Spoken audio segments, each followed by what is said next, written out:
Proclamation.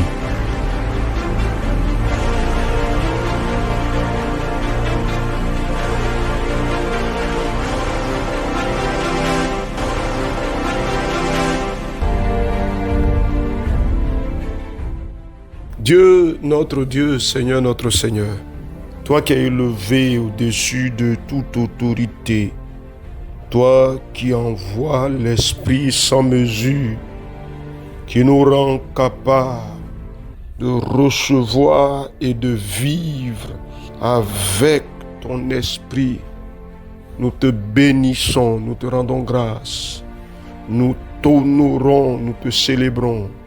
Nous te magnifions, nous te glorifions, nous te proclamons Dieu élevé au-dessus de tous. Et nous avons la joie de nous tenir encore à cette heure dans ta présence, à ce rendez-vous de la proclamation de ta vivante et puissante parole. Merci, Saint-Esprit, de nous conduire et de donner caution à cette parole de vie. Au nom de Jésus. Amen. Alors, chers amis, il faut nous disposer à une rencontre nouvelle. La Pentecôte nous a dit qu'il y a un héritage que Dieu a le souci d'entretenir et sans lequel il ne nous est pas possible d'accomplir quelque œuvre que ce soit pour le Seigneur. On ne peut rien sans le Saint-Esprit. Le Seigneur Jésus nous avait déjà averti, vous ne pouvez rien sans moi. C'est pourquoi il a eu cette nécessité de nous envoyer son Esprit. Il faut le vouloir, s'il vous plaît. Il y a quelque chose pour vous là-dedans, dans cette rencontre, dans cette revisitation. Pour aujourd'hui, je voudrais vous inviter à aller avec moi dans le texte de Jean, chapitre 14, et nous allons lire le verset 15 jusqu'au verset 18. Jean, chapitre 14, verset 15 au verset 18. Voici ce qui est écrit. « Si vous m'aimez, gardez mes commandements. Et moi, je prierai le Père, et il vous donnera un autre consolateur, afin qu'il demeure éternellement avec vous. L'Esprit de vérité que le monde ne peut recevoir parce qu'il ne le connaît point.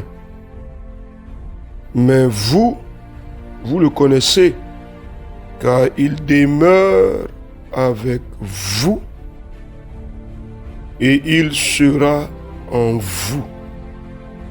Je ne vous laisserai pas orphelin. Je viendrai à vous.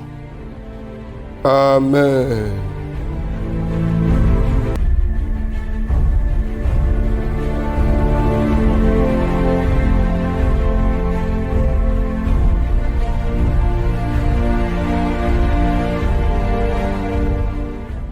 Alors, chers amis, une promesse aussi forte que celle-ci que le Seigneur nous fait, qu'est-ce que nous en faisons? Est-ce que ça nous concerne? Est-ce que nous aimons le Seigneur? La première chose, c'est qu'à cause de l'amour que nous avons pour le Seigneur, nous devons garder ses commandements. Nous devons garder sa parole. S'il vous plaît, tu n'aimes pas le Seigneur, tu ne peux pas marcher avec lui. Vous savez, sans amour, on marche dans une sorte d'hypocrisie. On porte des masques. On est faux. Et notre fausseté se révèle. Mais je veux que vous et moi, nous parlions la main levée et que nous disions au Seigneur, je t'aime de tout mon cœur. Tu es cher à mon cœur. Tu es mon Seigneur, tu es mon Dieu. Et je garde ta parole. Je garde tes commandements. Cher ami, Je m'attache à ta parole. Je la médite et je la garde. Garder, c'est comme si tu veux maintenir cette parole-là sous ton regard de façon permanente. Garder, c'est obéir. Garder, c'est prendre avec soi. Et ne pas juste agir comme si on était libre. Il y a un repère qui donne valeur et sens à nos actions. C'est la parole du Seigneur. Donc garder cette parole, c'est marcher avec elle, c'est vivre avec elle. Qu'est-ce qu'il en est de toi? Dis-moi quelque chose, je m'attache à ta parole. Et je marche et je vis selon cette parole. Au nom de Jésus-Christ. Ah, cher ami, je veux que tu dises quelque chose. Ah oui. Oui, Seigneur. Maintenant, si c'est difficile pour toi, si tu sais que tu as une mauvaise relation avec la parole, il faut dire au Seigneur, ta grâce vient sur moi et tu me donnes la force de m'attacher à ta parole, de la méditer, de vivre par elle. Au nom de Jésus, cher ami, dis quelque chose. Vous savez, c'est le temps du renouvellement du secours, c'est le temps du rafraîchissement. Appelle le secours du Seigneur. Tu n'arrives pas à passer ne serait-ce que 5 minutes dans la lecture, dans la méditation de la parole, pendant toute une journée. Mais dis au Seigneur de t'aider. Ce n'est pas le temps qui te manque. Puisque tu peux passer 2 heures sur un téléphone. Mais pourquoi ne pas prendre la Bible dans le téléphone et diviser le temps en 2, les 2 heures que tu passes en ligne? Prendre 1 heure pour lire la parole dans le téléphone dans lequel tu es en ligne. Dans le téléphone dans lequel tu visites tous les réseaux sociaux. Tu arraches 1 heure aux réseaux sociaux et tu donnes 7 heures à la parole de Dieu. Dis-moi, ça va te bénir ou bien ça ne va pas te bénir? Donc dis au Saint-Esprit de faire retentir sa voix dans ton cœur. Là, tu verras, quand tu seras en train de passer tout ton temps sur les réseaux sociaux, il va t'interpeller. Là, demande-lui de le faire.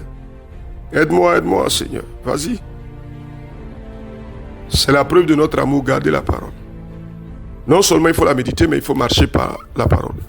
Il faut marcher en tenant compte de la parole. Si quelque chose n'est pas conforme, il ne faut pas suivre les gens, il faut suivre la parole. Mieux vaut choisir la parole que de choisir quelqu'un. Qui que ce soit, quelle que soit la qualité ou le niveau de la relation que vous avez, choisis plutôt d'obéir à la parole que de suivre quelqu'un, de lui faire plaisir, s'il te plaît. C'est cela. Donc dis au Seigneur, je m'attache à ta parole et je veux marcher par ta parole. Au nom de Jésus-Christ. Alors écoute ce qu'il dit. Il dit que si nous l'aimons, nous garderons sa parole. Et si Jésus voit que nous gardons sa parole, lui va prier le Père pour que le Père nous envoie quelqu'un pour nous aider, un autre consolateur pour nous aider. Parce que lui, Jésus, il était en train de partir là. Quelqu'un pour nous aider, qui sera avec nous de façon permanente. Est-ce que ça, tu considères que c'est important pour toi? D'avoir par le Saint-Esprit un secours divin. Est-ce que tu peux t'ouvrir? Est-ce que tu peux t'ouvrir pour que le Saint-Esprit s'établisse entièrement et totalement? Cher ami, je veux t'entendre peut-être, si c'était possible. Amen, dis avec moi, je m'ouvre au Saint-Esprit. Je m'ouvre, Seigneur, pour que l'Esprit s'établisse en moi. Pour que l'Esprit soit mon secours. Je m'ouvre à l'Esprit. Vas-y, cher ami. Je m'ouvre à l'Esprit. Il vient. Il s'établit. Il prend contrôle sur ma vie. Cher ami, vas-y. Je m'ouvre à l'Esprit de Dieu. Il vient comme un secours divin. Il vient comme un secours divin. Tu vois, maintenant, il peut combler tes faiblesses avec la méditation de la parole. Il vient m'aider, il comble mes faiblesses. Cher ami, dit quelque chose. L'Esprit de Dieu vient sur moi et comble mes faiblesses et mes incapacités, mes faiblesses dans la prière, mes faiblesses dans la méditation de la parole, mes faiblesses dans le jeûne, mes faiblesses dans l'obéissance. Cher ami, vas-y, dis quelque chose. Je m'ouvre à l'Esprit. Saint-Esprit, tu viens. Saint-Esprit, tu t'établis. Saint-Esprit, tu te manifestes. Saint-Esprit, tu étends mes limites. Saint-Esprit, tu m'apportes le secours de l'Éternel. Saint-Esprit, tu me bonifies. Saint-Esprit, tu me rends capable de méditer. Tu me rends capable de prier. Tu me rends capable d'obéir. Esprit de Dieu, Esprit de Dieu, Esprit de Dieu, tu le fais. Tu le fais, tu le fais. Tu le fais, tu te communiques, moi. Ah, ta force me touche, Saint-Esprit. Ta vie m'embrasse, Saint-Esprit. Et je deviens un instrument qui fait les choses de Dieu. Ah, Seigneur, Seigneur, ton esprit vient. Ah, Jésus dit, ne nous laissera pas orphelins, il ne va pas nous laisser seuls, il ne va pas nous abandonner. Non. C'est pourquoi l'Esprit vient pour que les capacités de Dieu en nous se déploient, pour que la puissance de Dieu en nous se déploie, pour que les choses de Dieu nous soyons capables de les accomplir. Au nom de Jésus-Christ, cher ami, c'est pour toi. Il faut l'appeler, il viendra. Je déclare maintenant au nom de Jésus-Christ, parce que ton cœur est disposé à cela. Tu reçois quelque chose du Saint-Esprit, une visitation pour t'enflammer au nom de Jésus-Christ. Il t'enflamme, il t'embrase de sa présence, de sa force, de son autorité. Tes faiblesses, il les comble. Tes limites, il les étend par le nom de Jésus-Christ. Maintenant même, il te touche. Reçois. Nom de Jésus-Christ, reçois cette visitation. Reçois-la pour te fortifier dans la prière, pour t'affermir dans la méditation, dans le jeûne, dans l'obéissance. Nom de Jésus-Christ, tu reçois quelque chose de Dieu par le nom de Jésus-Christ de Nazareth. À toi la gloire, notre Dieu, pour ta bonté qui se manifeste, pour ta puissance et ta force. Éternel, notre Dieu, qui se déploie en notre faveur par le Saint-Esprit. Tu ne nous abandonnes pas, tu ne nous laisses pas seuls, tu nous apportes ton secours et nous te bénissons. Au nom de Jésus, notre Seigneur. Amen. Alors, chers amis, avant de finir la proclamation d'aujourd'hui, je voudrais vous informer et vous rappeler que nous avons rendez-vous le dimanche 22 à 15h à l'église méthodiste d'Abia, à Bétis et à Biétri pour proclamation et provision. On aura un temps fort de proclamation et après le programme à l'intérieur du temps, on va faire du bien à des nécessiteux, on va leur distribuer les habits que nous avons collectés, mais aussi des vivres, mais aussi des non-vivres, du savon, de l'huile, du javel, tout ce qu'on peut de non périssable. Envoyez-nous, s'il vous plaît. Appelez-nous, faites-nous vos dépôts et nous allons mobiliser les éléments et puis préparez-vous pour le dimanche 22 juin à 15h à l'église méthodiste Temple Bethesda de Abia Bétis. Que la grâce du Seigneur soit avec vous au nom de Jésus-Christ. Nous avons parlé aujourd'hui avec Jean chapitre 14, versets 15 à 18. Le secours précieux de l'Esprit s'attache à vos vies au nom de Jésus. Amen. Proclamation. Dieu bénisse votre journée.